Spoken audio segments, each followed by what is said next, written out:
Hello students, I welcome you all to my channel Target with Devin. Students, how you all? I hope you all are fine. Today I am teaching you about tense.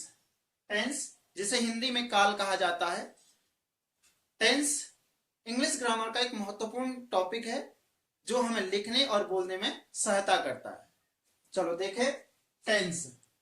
Tense हमें दो चीजों के बारे में बताता है, एक time, दूसरा वर्क।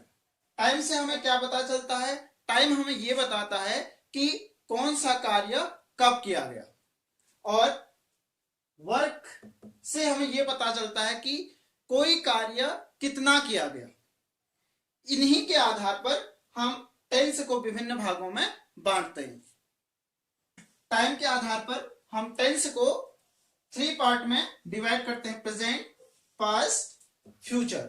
प्रेजेंट क्या होता है? प्रेजेंट जिसे हिंदी में वर्तमान भी बोला जाता है, यानी बोलते समय जो कार्य होता है। जैसे देखें, मैं अंग्रेजी सिखा रहा हूं, जैसे मैं अभी अंग्रेजी सिखा रहा हूं, ये क्या मेरा प्रेजेंट है। I am teaching English.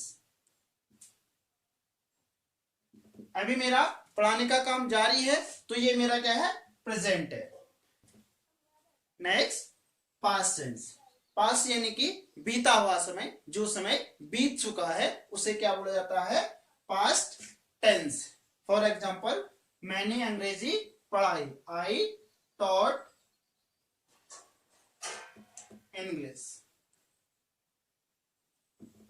Next, future tense जिसे हिंदी में भविष्यकाल कहा जाता है, यानी कि आने वाले समय में कोई घटना घटेगी, ये हम कल्पना करते हैं, इसे क्या बोला जाता है? Future tense. फॉर एग्जाम्पल, मैं अंग्रेजी सिखाऊंगा, आने वाले समय में सिखाऊंगा, मैं ये कल्पना कर रहा हूं, तो इसे क्या बोला जाता है? Future tense.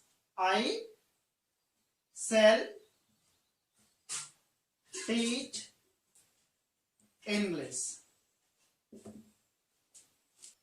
अब ये तो था टाइम के आधार पर टेंसेस के प्रकार। टाइम के आधार पर टेंसेस को हमने प्रेजेंट, पास्ट, फ्यूचर में डिवाइड किया। अब वर्क के आधार पर हम टेंसेस को 4 पार्ट में डिवाइड कर सकते हैं, indefinite, continuous, perfect, perfect continuous. देखें इंडेफिनिट क्या होता है? इंडेफिनिट यानी कि अपूर्ण काल, जिसे हिंदी में क्या बोला जाता है? अपूर्ण काल। यानी कि इस टेंस से हमें यह पता नहीं चलता कि हमारा काम कितना कंप्लीट हो चुका है या कितना हो गया है, तो इसीलिए इसको क्या बोला जाता है? इंडेफिनिट। फॉर एग्जाम्पल, वह क्रिकेट खेलता है, कब खेलता है, कितना खेल चुका है, यह हमें इस टेंस से पता नहीं चलता है, इसलिए इस टेंस को क्या बोला जाता है? इंडेफिनिट। फॉर एग्जाम्पल, वह क्रिकेट खेलता है, he plays cricket. Next, continuous. Continuous यानी कि किसी कार्य का जारी रहना, यानी कि काम चलता रहता है। फॉर एग्जाम्पल, रमेश पढ़ रहा है, यानी कि रमेश के पढ़ाई करने का कार्य जारी है। Ramesh is reading. Next, perfect. Perfect यानी कि कंप्लीट, यानी किसी कार्य का पूरा होना। इस टेंस से हमें यह पता चलता है कि कोई कार्य पूरा हो चुका है। फॉर एग्जाम्पल, मैं खाना खा चुका हूं, यानी कि खाना खाने का काम पूरा हो चुका है। I have eaten food. Next, perfect continuous. Perfect continuous में हमें 2 शब्द दिखाई दे रहे हैं, एक परफेक्ट और एक कॉन्टिन्यूअस, यानी कि एक कार्य हमारा क्या है? कंप्लीट हो चुका होगा और एक कार्य हमारा चल भी रहा होगा। फॉर एग्जाम्पल, मैं सुबह से पढ़ रहा हूं, यानी सुबह से अभी तक पढ़ने का काम पूरा भी हो चुका है और मेरा पढ़ने का काम जारी भी है, तो इसे क्या कहा जाता है?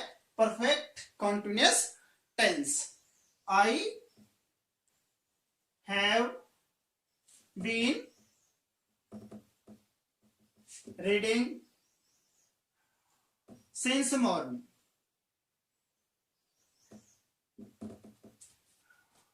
अब इन पार्ट्स को हम एक साथ मिला सकते हैं. Present indefinite, present continuous, present perfect, present perfect continuous. Next past indefinite, past continuous, past perfect, past perfect continuous.